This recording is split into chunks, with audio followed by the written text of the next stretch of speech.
যাই বল, সবাই মিলে এভাবে একসাথে হই হই করে থিয়েটার দেখতে যাওয়ার মজাটাই আলাদা, কি বলিস তোরা? আগে হ্যাঁ রে হ্যাঁ, সেই জন্যই তো খবর পাওয়া মাত্রই ছুটে চলে এলাম তোদের সাথে থিয়েটার দেখতে যাব বলে। সেই ছোটবেলাকার অভ্যেস, এত সহজে কি ভোলা যায় বল? আচ্ছা শোন, আজকে রাতে আমি আর বাড়ি ফিরবো না। এখানে আমার একটা খালার বাড়ি আছে, ওখানেই থেকে যাব ভাবছি। লালটু বল্টু, তোরা দুজনে যা, গিয়ে আমার জন্য জায়গা রাখিস কেমন? আমার বেশি সময় লাগবে না। এই যাবো আর আসবো, কি রে বল্টু, পারবি তো? আগে গুরু, এসব নিয়ে তোমার একদম ভাবতে হবে না। বল্টুর কাছে এটা কোনো ব্যাপারই নেই। লালটু, শিগগিরই চল। থিয়েটার শুরু হওয়ার আগে গিয়ে সামনের সারিতে জায়গাটা পাকা করে ফেলি। থিয়েটার শুরু হয়ে গেলে কিন্তু আর জায়গা পাওয়া যাবে না। হ্যাঁ হ্যাঁ, চল শিগগিরই। দোস্ত, তুমিও তাড়াতাড়ি চলে এসো।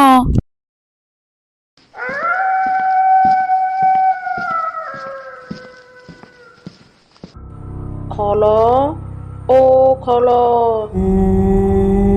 খালা মনে হয় ঘুমিয়ে গেছে, আর একবার ডেকে দেখি তো সারা পাই কিনা। খালা, ও খালা, আমি রঞ্জু গো। তোমাদের এখানে থিয়েটার দেখতে এসেছিলাম। আজ রাতে আর বাড়ি ফিরবো না। আজকের রাতটা তোমাদের বাড়িতেই থাকবো, তাই বলতে এলাম। শুনতে পেলে খালা? ও রঞ্জু, আচ্ছা বাবা, তাড়াতাড়ি চলে আইস। যাক বাপু, খালাকে বলতে পেরেছি, এখন অনেকটা নিশ্চিন্ত। গুরু, আজকে থিয়েটারটা কিন্তু জব্বর হয়েছে। পয়সার কষ্ট দুটোই উসুল হয়ে গেছে, কি রে লালটু? বল্টু, তুই একদম ঠিক কথাই বলেছিস।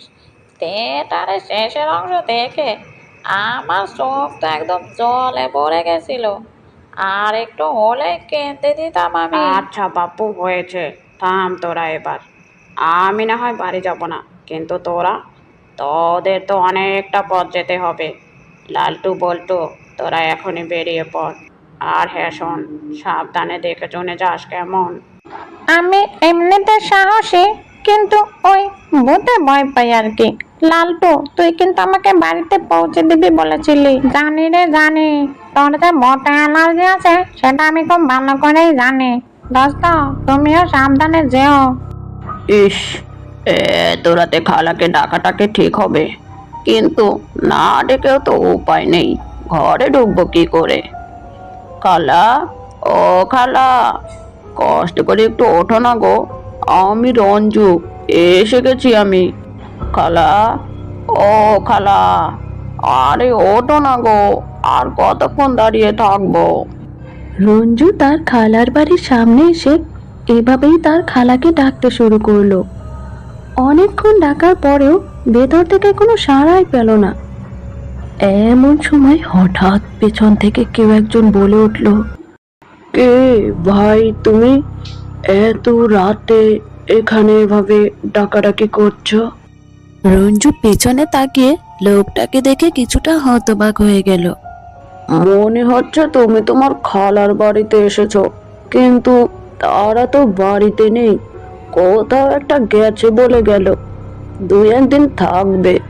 তুমি ভাই ফিরে যাও, রাত তো অনেক হলো। মানে কি বলছেনটা কি আপনি? আমি তো থিয়েটার দেখতে যাওয়ার সময় খালাকে ডেকে বলে গিয়েছিলাম। তখন তো খালা বলেছিল তাড়াতাড়ি ফিরে আসতে। খালা যদি বাড়িতেই না থাকে, তাহলে তখন সাড়া দিয়েছিল কে? কিছুই তো বুঝতে পারছি না আমি। কি জানি ভাই, মনে হয় আপনার কোথাও একটা ভুল হচ্ছে। সারা রাত এখানে দাঁড়িয়ে ডাকলেও কেউ সাড়া দিবে না। আপনি ভাই ফিরে যান, আপনাকে তো আবার বাড়ি ফিরতে হবে, অনেক তো রাত হলো। তা যা বলেছেন, এখান থেকে আমার বাড়ি অনেকটা দূর, আচ্ছা ভাই, এত রাতে আপনাদেরকে বিরক্ত করার জন্য আমি দুঃখিত। চলি তাহলে ভাই আমি।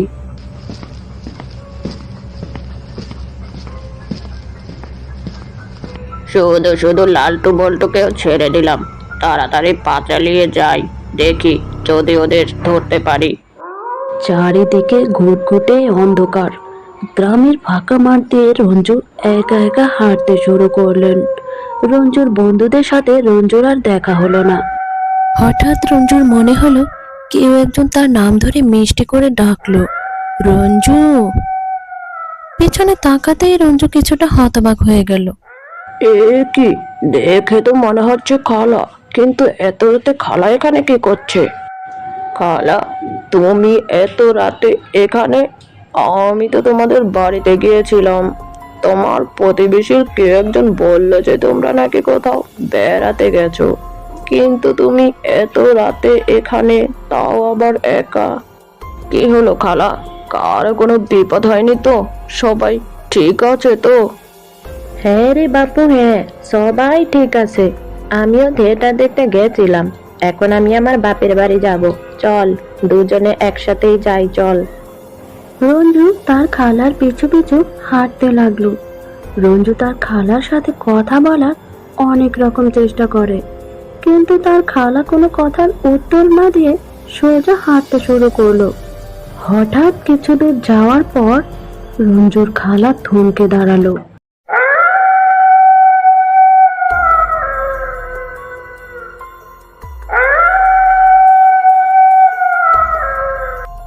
রঞ্জু কিছু বুঝতে না পেরে তার খালাকে ডাকতে শুরু করলো। খালা, ও খালা, কি হলো? হঠাৎ রাস্তার মাঝখানে এভাবে দাঁড়িয়ে পড়লে কেন? তোমার কি শরীর খারাপ করলো নাকি? কি হলো, চুপ করে আছো কেন? কিছু তো বলো।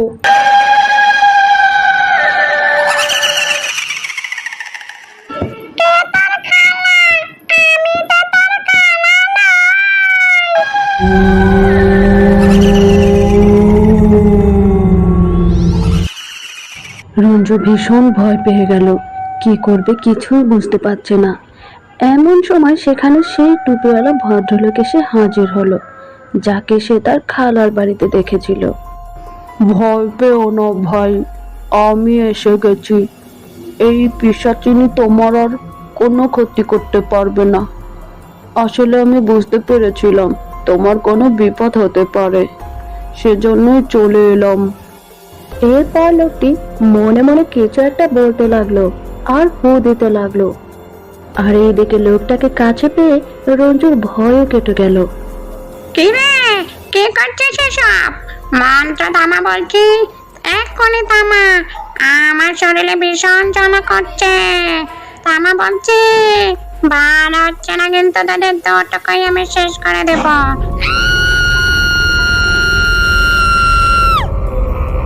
ভাই, আপনার আর কোনো ভয় নেই।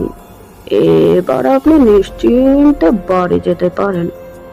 এই পিশাচিনী চলে গেছে, ও আর আপনার কোনো ক্ষতি করতে পারবে না। সত্যি ভাই, কি বলে যে আপনাকে ধন্যবাদ দেব আমার জানা নেই। আজ আপনার জন্যই নতুন করে আমি আমার জীবন ফিরে পেলাম। শিশি ভাই, এভাবে বলবেন না। বাঁচানোর মালিক তো ওই উপরওয়ালা, আমি তো শুধু ওসিলা মাত্র। তাছাড়া ভাই, মানুষের বিপদে মানুষই তো সাহায্য করবে নাকি? এটা তো মানুষ হিসেবে আমার ধর্ম রে ভাই। আচ্ছা ভাই, আমি তাহলে এখন চলি।